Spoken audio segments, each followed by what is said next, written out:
Good morning, good afternoon, good evening, and welcome to you all to this special edition of another Tackling Taboos podcast run by the Ethnic Diversity Network in Openreach. I'm your host, Stephen Adubafor, and I've got a plethora of amazing guests with me this afternoon. I'll let them introduce themselves in a bit, but we're going to be talking to you today about a very touching subject, often in maybe a negative way, and one that people from across genders and across ethnic races experience, which is the topic of code switching.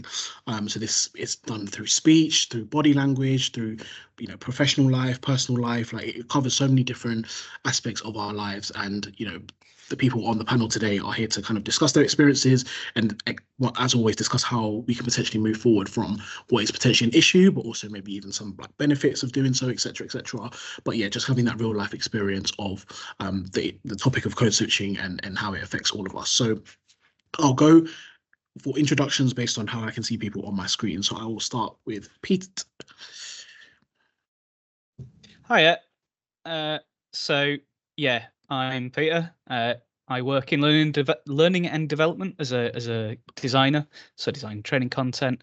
And I think I've come on today as part of the Neurodiversity Network because I am autistic and dyspraxic. But I think there's some of the I sort of fit into a couple of the boxes as well. So I'm fairly openly queer. I'm somewhere in that space. Yeah, that's me. Thanks, Pete. Nice to have you on as well. Bella, afternoon. How are you? Doing good. How are you? I am lovely. When the sun is out, I'm also happy. That's a good day. Nice and sunny today. I'm from the Able To committee, so I'm representing that side of it. But I'm like Pete, who fits in quite a few different categories. So I have a severe allergy to lavender scent. I'm bi. I'm not from this country, if you can't tell. I'm autistic as all get out. So yeah, that's me. Thank you, Bella. Nice to have you on as well. Glenn.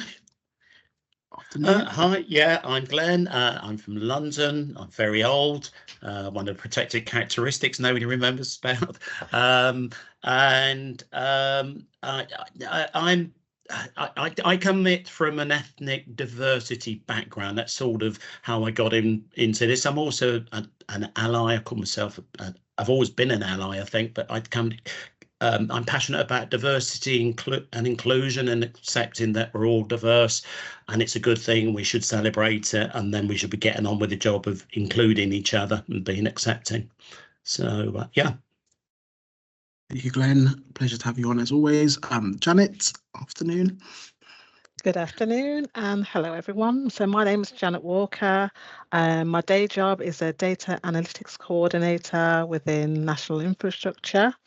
I'm representing today as a Black African Caribbean woman, and I'm part of the Ethnic Diversity Network and Gen Network. So it's great to be on board today and looking forward to the podcast conversation. Thank you, Janet. And last but certainly not least, and I stress the certainly, Prem, afternoon. Afternoon. Hello, everyone. I'm Prem, also part of the Ethnic Diversity Committee, and I come to you today from quite a few different categories. So I am South Asian, I am Punjabi, I am of a Sikh religion, I'm also gay, and I'm going to categorize this one as a different category. I'm also a man, and I say that as a different category because I think it was all right for us to elaborate on that, why I'm saying that, because I think being a man, I code switch quite a lot, especially if I'm walking home and I see a woman on the street who's walking towards me. I think I'm always then in that situation very, very aware of the fact that I am a man, and if it's late at night, I'm aware that I have a privilege being a man. And I also recognize the fact that in those situations, one of us feels very safe and one of us may feel very unsafe. So hence why I say that as a different category. But happy to elaborate on that a bit more later on. Yeah, Unique perspective. I like that. So. Yeah, and that is very true, and that's actually something that I've definitely been conscious of. I mean, we're kind of slide the conversation with that anyway, in terms of like as like knowing your privilege, like as a man, in certain scenarios, and it's something that not I don't think everyone it's definitely not discussed about that much. I'm not even sure how many men are also even like aware of their privilege like on a day-to-day basis, especially as the scenario that Prem mentioned at night, where you're kind of just walking freely, like you can kind of do what you want. Where like as like often women would have to maybe look over their shoulder a little bit or be a bit more protective of themselves, like something that I preach to like my younger sisters, for example, who are like in their teens, to kind of just be wary and little things like that. And I've had people who are in their 20s, 30s just say, oh yeah, like we're always checking that friends have got home safely, things like this, because it's like it's a dangerous world out there. So I don't know if anyone else has also like any experiences or any like kind of thoughts on like the whole even like men code switching like between themselves, or women equally having to do the same thing in that scenario. Bella, you look like you want to jump. I'm happy to elaborate off that. I definitely agree with that. So like myself, as I mentioned, I'm a gay man as well. So I do find myself in those situations where if I'm walking down the street at night, I almost have to like I self-increase flamboyance, I guess is the best way of saying it. So I'm kind of trying to let the woman in front of me know that I'm very clearly a gay man who is of no threat, kind of thing. But I do see it a lot. Every single time, the majority, 99% of my friendship group are all girls. So we go out, and I've got one eye on them, and I've got one eye on their drinks. If we go out anywhere, I stand outside the house if I've dropped them off, and I wait in the car until I watch them walk through their front door. Whereas actually, I know if it's a man, 9 times out of 10, they get out of the car and you drive off. But I'm always trying my best to be so hyper vigilant even, and so aware. And like any single time we're out, I've got also not an eye on them but on their drinks, but I've also got one eye on all these different guys who are around us, looking, thinking, who's going to come over and harass them and who isn't, and who do I need to be aware of and who do I not. So there's quite a few different things there, but I'll move over to Glenn. I see Glenn's got his hand up. Yeah, Glenn, please take it away. Yeah, I was going to ask a question if I can. So it sounds to me like you mentioned privilege, and it's great to mention that because that's kind of what code switching is about. Our privilege is where we feel comfortable being ourselves, and our what should we call them? Our protected characteristics or our diversities, and where we feel less comfortable being ourselves, expressing ourselves. So I think you're saying you're ultimately using your privilege for good. I try my best. That's definitely a good way of putting it. Yeah. I will try, and I am extremely aware when I'm in different situations, and I will sometimes, it's not nice to, but I'll alter myself accordingly. And I definitely, I think in certain situations, like if you're talking about a woman walking towards you alone at night, it's definitely for the good that I'm doing it. Sometimes, obviously, I think code switching, we don't do it for the greater good. Sometimes we do it because we feel like we have to. But I think in a situation like that, I definitely do it for a positive impact, to let them know that you're safe, I've got you, don't worry, I'm not a threat. So I think what you're saying is ultimately you can code switch for good as well. Definitely. I don't think it's all bad. When you look at it from that perspective, for sure. Interesting. Yeah, no, that's a really good point. And I wanted to ask if Janet or Bella had any like kind of immediate thoughts on that topic, I guess, between like maybe genders, especially like from, I guess, a women or female perspective. Just to elaborate any more before we move on. I mean, I think it definitely makes, me personally would make me feel safer, because I think every woman's had it where they've been at a bar and, they're out with their best mate and somebody thinks that they just gonna try whatever they're gonna try. And then you kind of have to code switch into the, your rich mode, so to speak, to kind of get them to go away. And then you have to like kind of, I guess, take a different route, kind of try to go through crowds to try to avoid them. So that definitely makes us, thank you. At least it would make me feel a lot safer. So I appreciate that. Definitely a lot. So, but I think anytime I've ever been out with any of my friends who are girls, we've all had to do that. We're all very aware, and we all kind of have to gather really closely when somebody gets a little too close. Yeah. to say the least. Janet? Yeah. Yeah, I could probably say the same as well. You know, you sort of build up that kind of hypervigilance in terms of your environment and where you are, and like you said, if you walk in alone in the evenings, or that spatial awareness, you then become aware of your surroundings and who might be walking behind you as such, and so yeah, and I like what you said, Prem, in terms of using code switching in the good aspect, in terms of, you know, it's not just about conforming, it's also about protection and making sure that you're making other people feel safe as well. Have you ever had it where you're walking home, Janet, and then you've just like paused your music on your headphones, whatever, just so you can be hyper vigilant? Because I've done that, yeah, and like Yes. change your stance to where you're Yes. kind of more blocky. I've done that so many times, or you know, completely try to cover up with whatever I'm wearing, kind of make it more like, don't come near me, I Yes. guess, in a way. Definitely done that. And sometimes even if I was walking slowly, I might up my pace, or dependent on where I am, sometimes I'm probably might get my phone out or something just to slow down a little bit or stop, so that person goes in front of me, so then I can be more aware of who that person is. And they might have been genuine and nothing to do with me. They might have, you know, not interested in me whatsoever, but it's just how it makes you feel. Yeah. And then always have your phone on the SOS button on your phone, just in case. Yes. So. Yeah. And to be honest, it's that's the reality. And to be fair, even as a like privileged like heterosexual man, even I've like had like scenarios where I've felt like I've had to do that in certain maybe neighborhoods or certain like areas. But I think more so, like I think as a majority, like it's definitely something that women have to consider more.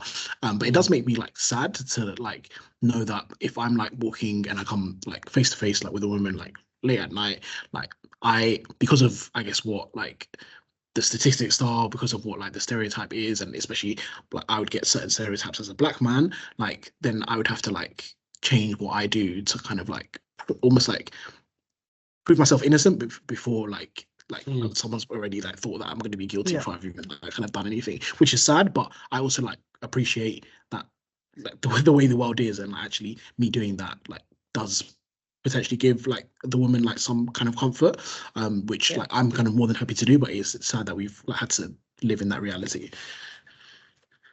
I think just bringing up this topic is a good idea, because the more we are educated, the better. Yeah, for everyone. We don't always know what other people are going through. It's really kind of you really to share what you go through. We kind of as guys, we have that privilege that we don't need to worry about it so much. You know, there are things we can do to protect ourselves, but you don't have that privileged. So it's you know, so thanks for sharing is really what I want to say. Yeah, very much so. Pete, I wanted to bring you into the conversation just from like I guess a personal perspective. So we've all kind of discussed like offline kind of different experiences of where we've had to like majorly code switch in the past. So I wanted to kind of give you the opportunity to share maybe like one or two kind of experiences that you've like had of like code switching that kind of come to mind, and then we can kind of discuss off the back of that. Yeah, absolutely. So like sort of on the sexuality side, I like when people are in work or wherever have found out that, you know, I've dated people of different gender identities, whatnot, whenever like relationships with men come up, you get really weird probing questions that somebody wouldn't ask if you were with a woman at all. And I see you nodding, Prem, like you get asked like really weird, like very personal, very sort of sexually charged, I don't know if I should word it like that on here, but sort of questions. And it's the sort of thing where it's like masking it. Sorry, code switching in that sense means that I'm less likely to bring that up in future. Like I won't mention gender. Like even like at the minute, I'm so my partner's you know, she's a girl, but even then, just because I still just say partner to people just to keep it generic. I don't know why. It's just built in. So that's like the first one, I guess. I don't know if that was a little generic or not, but No, I mean, it's good. Prem was nodding, but Bella equally. Yeah. If you want to come in. It's definitely true. I get it a lot. I had it just the other day. So who's the wife? No, neither of us. Who's the man? Who's the woman? Now I said, neither of us. We are two men. No, there is no man. There is no wife and no husband. No. The other one you get a lot, which I definitely agree with, Peter. The very sexually charged questions of there's no polite way of putting this, so I apologise to anybody who this may offend. Who's the top and who's the bottom? You always get that question constantly, and I'm like, why is what I do in the comfort of my own home any of your business? Why would you be It's interested? also so weird to ask. Yeah. Like, Well, I don't ask. Yeah, I don't ask my straight friends. What they do. No. Exactly. Who's top? Just so it seems a ridiculous question to ask anybody. And why would I be interested anyway in the first place? It's just sort of it's strange and difficult, and that's why these conversations are so helpful, because we have to get to a place where we start using acceptable language. And it's only through tackling taboos. It's only through tackling taboos that we start to learn that certain things are acceptable and aren't, and try to explain why they're hurtful or microaggressions or excluding language. Not everybody understands why, but we can, in a kind way, let people know that it's hurtful, excluding, and just makes life more difficult for people. I think the only one I'm pretty fortunate with mine because I'm bi, but since I'm married to a guy, people just assume. And then I've got the questions of, oh, well, would you ever leave your husband for a woman and stuff? And I'm like, where is that part of the conversation? Like, I married my husband. Well, that doesn't mean you're bi because you've chosen one. Yeah. Let me explain to you what bi means. Yeah, just assuming it somehow means polyamory as well, which is so common. Yeah, I've had the same question. You're a swinger, and I'm like, if somebody is great, we don't. But if they are, more power to them. But you get that a lot, I think, for me, anyways. It's a little like the question, I think, Janet and perhaps Prem and Stephen, you probably had been asked a few times, where are you from? Yeah. And where are you really from? And I've said, London. And he said, no, where are you really from? And you go down this line, and I said, well, I was born in Paddington. Well, where are your parents from? And I'm sort of thinking, why am I having this conversation with a complete stranger in the first place? So, why would I engage in that depth of knowledge? I can switch it around and say, well, what's your heritage going back 5 generations? And you have this funny conversation, and you get to a point where you answer the question in the way that they want it answered, or you just say, I tell you what, when we get to know each other a bit better, then perhaps we'll have this conversation. But for the time being, it's a bit exhausting having to explain it every time I meet somebody new. No, it's true. Like that is and I guess from an ethnic diversity perspective, like in terms of at the workplace and things like this, it's like that's where initially, and even just to touch on a point that Bella mentioned offline, is like how a lot of us have experienced code switching from an ethnic minority perspective. Like when we walk into a workplace that is like predominantly like white people, then having to feel like we can't laugh or joke or like speak in the same way that we would with like our ethnic minority counterparts, or like cousins, brothers and sisters, family, etc., because we feel like it wouldn't be accepted like in that workplace. And it's completely harmless, like could be just whatever, but it's perceived in a particular way that you might be too loud, or you might be like this, and then immediately you're judged as like inferior to your colleagues, like in that kind of way. So and again, Prem, Janet, Glenn, happy for you to expand on that as well. I definitely agree, and I think one point which kind of really comes to mind here, Janet, I'm not sure if you've experienced it, but I see it a lot. Obviously, like myself, I've never personally experienced this, but I see it a lot on social media. Is that very stereotypical? It's often abbreviated to ABW, which is Angry Black Woman.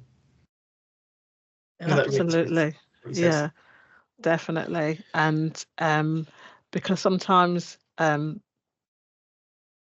a black black woman, you know, if you sort of raise your voice or you sound really sort of scary, and your tone changes, and or you're challenging someone in a nice way, but it sounds really assertive.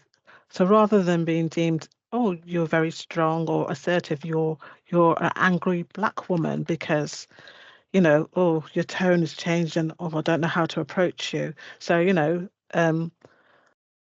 things like that make you feel really, you know what, okay, I can't be myself because if I'm too assertive, if I'm too loud or I sound too aggressive, then I'm going to have that label attached or associated to me when it shouldn't be the case. You know, you don't hear anybody saying angry white woman, but it's okay or it seems acceptable to call somebody an or angry black white woman. man, or no, true. Yeah, or That's angry person as such, but it's always seems to be associated with black women because as a stereotype. Do you feel that hinders you in like the workplace though? Because then you if you have to stand up for yourself, does that make you feel like you almost can't? Does that limit you in that? Sorry, I'm just really curious from your perspective. It's a good question, and I think in the past I've had to make a conscious effort to try and tone down some of the ways that I say things, or you know, make things sound a little bit more softer, more sort of pleasing to other people. But sometimes my facial expressions will just give it away anyway. You know, if I'm not happy about something, my facial expressions will tell you that I'm not happy about it. So I don't have to turn into this scary, angry black woman that doesn't exist. It's just me sort of expressing how I feel, but somehow I'm that angry black woman instead. So I do feel sometimes in the past it has hampered how I'm perceived in the workplace. Sounds like a lot of code in there. Yeah, we've known each other a long time, Janet, and you have impressed me so much by the amount you've been able to bring so much of yourself to work now. I think, you know, I try and encourage with people is try to be yourself, even if you know what that is, and I'm not sure what I am ultimately, but it's you bring your faith to work now, and you've created the Christian network, and we know we've got friends, we call ourselves the Unhidden Figures, and they're women of color, and you all support each other. That's great. Your music you bring to work, I think you're showing to anyone, to women and to people of color and to anyone who feels minoritized. I think you're showing how you can be yourself as much as you can be, and it's not necessary to fit in so much. It's more important that you create an environment where you fit in. You create the space for yourself rather than fit yourself into the space, because it gets exhausting hiding who you are all the time.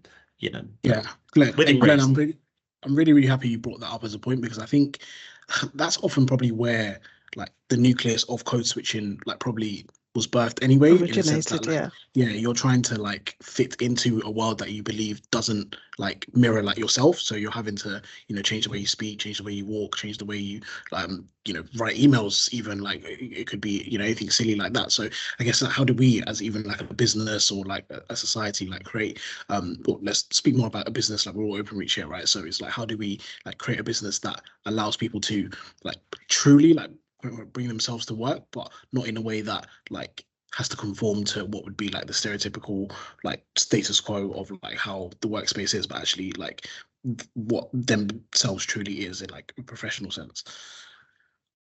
I think for me, one of the things that made it possible for me to start advocating and truly believe that I can bring who I am to work is through the networks, the people networks that were sort of introduced about 4 years ago, probably on the back of George Floyd. His death was like a wake-up call for me to realize that, you know, I have an identity. I have I'm somebody that's should be valued and important, and what I bring to the table should be just as acceptable as anybody else. So, I don't have any choice in the color of my skin, but there's so many different things about me that I can bring to work and, celebrate. And that's what it's about. It's about showcasing who you are, and then through education, showing other people, there's, just imagine if we all look the same, we ate the same, we dress the same. Can you imagine how boring that would be in a world? But because we have so many different cultures, so many different things about ourselves that we can share with others, and we can educate ourselves about different parts of ourselves, that's what makes diversity and inclusion so heartwarming, really. We're all at different lengths of our journey in terms of D&I, and for some people, I know they're not there yet, but as I said, it's a journey, and I think it's good for us to showcase who we are and be allowed to be who we are as well. No, well put. Well put, Janet. Any other points to elaborate on, or any other different anecdotes to share, perhaps? I could. So the other thing I was going to bring up, and I'll try and be quick with this, is masking, which is something that people who are neurodivergent do to mask sort of their conditions, to conceal it. It's a really common thing with autism, but it does come up with other ones, which can include things like suppressing your neurodivergent traits. So for autism, stimming your hands, or really forcing eye contact, developing social scripts to get through, like in your head, to get through situations, or like hiding yourself is a big one, like providing really sort of stereotypical answers to questions and small talk, like really generic ones, and hiding who you are. And I guess that the reason I'm bringing it up here is that a lot of this is, and I guess it is for a lot of groups, some of it becomes almost subconscious because of negative reactions in the past. So for me, with with that angle, it's really about that understanding, that mutual understanding, that hearts and mindsy sort of piece around it, which again, just on Janet's point, the people networks are doing massively. And I know, like Neurodiversity Network, we're going to continue to do that, but that's a big one for us. Yeah, no, like amazingly put, Pete. And I think that is what makes me like resonate so much with the people networks, because I think it's through them that those kind of things get highlighted. So then like the rest of the business like knows that they exist and how people are feeling, but then the people who are feeling like that can like feel like they have a voice and they have a means to be able to like not have to like code switch subconsciously, because like they're seeing a podcast, they're seeing like a whole network of people speak about an issue that has like been affecting them directly, and actually feel like they can actually overcome it with the support of like hundreds and thousands of people who kind of work alongside them. So I think that's the value in like raising an issue such as that, because like a lot of people just won't know it's there, but the people who do know it's there like would have never thought that there was a way to overcome it until we got brought up on a public forum like this. Yeah, and it's a good point also that we're the network. We are the network. We're just part of it, and you've actually got to take the network out into the field. The guys I work with hardly ever do workplace, so you've kind of got to live whatever that ideal is, and help people with the language. If you're saying something that you don't think is appropriate, just let them know that it's not language we use these days. It could get them into trouble, that kind of thing. And try and be kind while we're all going on this journey. So, yeah. Yeah, no, thanks for sharing, Glenn. Absolutely. Janet, did you have anything you wanted to share about like the experiences like with your daughter? Yeah, so as I said, prior to us talking about this topic, code switching, it wasn't something that I was really familiar with. Probably rewind a year or so ago, never even heard of the term. And having the conversations with my daughter, she's a 20-year-old, and she's really on a journey in terms of her ethnicity and so forth, and our conversations have been very enlightening. She's taught me so much, really, and I value our conversations in terms of, you know, and then it then made me then reflect over my life and realizing that I'd been code switching all of my life and didn't realize, even to the point that when we were growing up, my parents are from Barbados. We'd code switch in the family, didn't realise that's what we were doing. And by that, I mean that we'd switch into like their Barbadian accent when we're at home as a close-knit family. But if anybody outside of the family was to come and sort of speak, we'd automatically revert back to our English-born languages automatically. And you know, how the brain works is amazing, that you just do that without even thinking about it. So yeah, having those conversations with her, and then it then made me then have these conversations with my siblings as well, to see what they thought about code switching. Had they heard of it? How did it make them feel? Do they feel that they code switch at work, or do they change?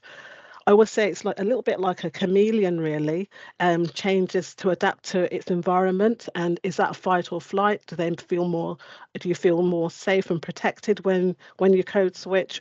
And in 2024, is there still a need to code switch? So yeah, it's brought up so many different conversations, which I'm really thankful for.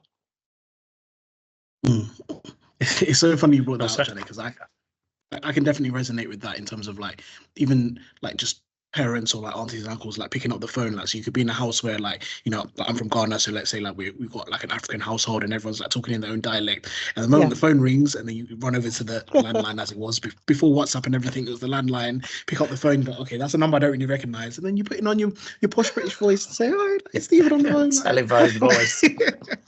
And then as soon as that phone puts down, then Switch you back. Go back to to what is like kind of normal. But even like little stuff like that, but then even on a larger scale, like, I don't know if this falls under the bracket of code switching, but even like where, like, I've seen it with people from ethnic minority backgrounds, like having to like change their name on like their CVs and stuff like this, because they're not like, they're not feeling that they'll get accepted for a job if they've got a name that doesn't sound, you know, white British, for example, or like having to use, okay, I'll use my middle name instead of like my first name and things like this. So I think that even all like that sinks into the subconsciousness of like code switching. Can I code switching? Yeah, I'm going to do the question time thing and ask for really short answers. Do people feel that things have got better? But less of a need to code switch now? I think there's definitely, I still feel a need with my allergy and my autism, but I think the world's a bit more open than it was in the 90s. I can tell you it definitely wasn't. You didn't even talk about autism. You just, swept it under the rug and just pretended it didn't happen. So it's better in some areas, I think you're saying, Bella. Yeah, for me personally, yeah. I mean, I've got the fun part of being from the US, so I get it all day, every day when I'm out. So if I'm too mentally exhausted, I won't go outside, because I know people will ask me about, like, why don't I sound like I'm back home, and why do I sound like I'm mixing my accents and stuff like that. And I just, there's some days you just go, nah. It's not worth it, yeah, honestly. Yeah. Too much hard work. Yeah. It's okay. And some days you're like, you know what, it's a good way to educate. But I think there's different ways, but I have a weird a weird perspective from that side, I think. And if any of y'all have the same experience where it's getting better or worse, or I don't know. I would argue it's getting worse. So kind of just off the back of the point that you made, Stephen, about like names and stuff like that. What people don't know, my full name is Premjit. There is a JIT on the end of my name. And when I got to sixth form in school, one of my teachers could not say Premjit, and could not. I'm just quite frank about this. Could not be asked to say my full name. That's so they could call me Prem, which is where Prem came from. Don't wrong. I'm at a point now where I own it. It's me. It's my identity. But at the time, I dropped 3 letters off the end of my name to make life easier for everyone else. It's a code switch. Yeah. Prior to that teacher, everyone in school, everyone just called me Premjit. It was my full name. I was quite happy with that. And then also to go to your point again, I think the world is getting worse. I see it myself. I think, from my perspective, LGBT rights are being attacked. Oh, I agree. In this country, in Europe, racially, I think it's all going back to the way it was. I think a lot of the time when my grandparents' generation first came over here, I see it creeping back up. Oh yeah, I think it's more. Yeah, no, I Yeah. agree with you. Yeah, it's become a bit more. What's the word? Underground and a bit more subtle. It's still there. Covert. That's the word. Covert. Yeah, it's more covert. People don't use the same words they might have used, but you know, it's yeah. I think you're right. In some ways, I think it might have got worse. I'm personally so a mixed race, and I don't mind telling people I've got Jamaican. Irish background now, and I'm proud of it. And now I found out through DNA that I'm even more diverse than I thought I was, and I don't mind, you know. And I think it's important to let people know that you're who you are, and get over it, I suppose. But yeah, I think it is hard. You have to be a little bit brave and a little bit bolshy, I suppose, to declare and then actually say you're proud of it. There is pushback. It comes with a cost, I think. Like for me personally, I agree with what everyone said about you have to make that space for yourself.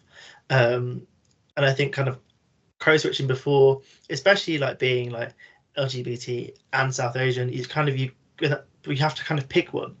And I didn't want to pick one because I saw what my grandparents went through when they first came over here. I saw what my mom went through. They grew up being attacked. They grew up being called packies. They got being told you stink, you smell of curry, go back home, all that kind of stuff. And I think for me to disown my heritage and not make space for that in any situation is I'm doing a great disservice to everything my family went through and my ancestors before that under the rule of the British Raj. In India, everyone was subjected to awful abuse. So I think it's so important that you don't code switch. It's kind of where I'm going with this. But I think, unfortunately, as a society, not code switching comes with, in certain situations, a very heavy price. And I guess the question that I'm left with now is, where does that leave us? And it's an open-ended kind of rhetorical question, but I think society today it's a very ambiguous question, which I don't know the answer to. Yeah, and I don't think anyone like on this podcast or even in any of our networks even like claims to like know the answer. But one of the closing points I wanted to kind of finish with was like, I guess, and to one of Prem's last points, that if people do feel like society is getting worse, or even if you feel like it's getting better, it's definitely not the place where any of us kind of wants it to be in the kind of dream dystopian kind of society. So I guess how do we, in let's say the tunnel the vision of like code switching, like help our society or specifically our business to improve, to help people to not have to like suffer with this basically. So I'll kind of like go around the panel and kind of let everyone share their like closing thoughts. But yeah, I'm always like trying to encourage people to like look forward and look towards a solution, because like we are where we are, we've all voiced our experiences, our anecdotes, etc. But then we must try and take the steps to move forward. So if anyone wants to volunteer to go first, I won't throw anyone under the bus, but then yeah, I'll kind of take everyone around the room after that. No, I'll go first because I forget what the question was. So it's no, I think it's important to be yourself, and it's important to represent when you can and when you're comfortable doing it. There is I hadn't really thought about it, but there might be good reasons to code switch, but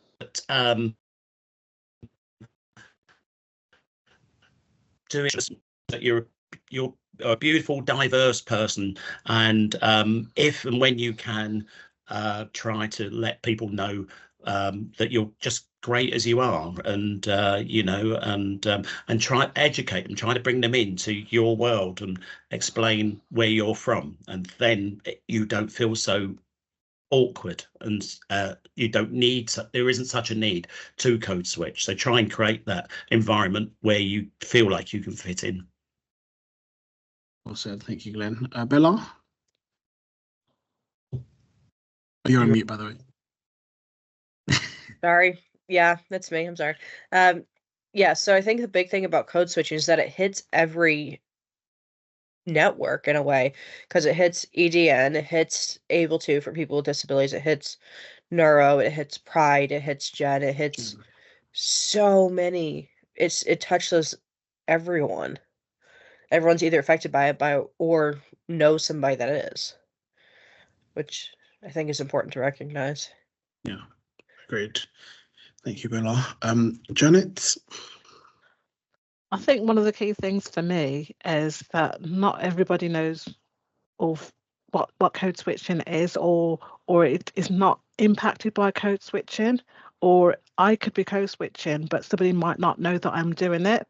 So there's an education piece around that, but also as a business, that's why it's important, if you're not an ally already, to become an ally, because that's how you can step aside or walk alongside someone.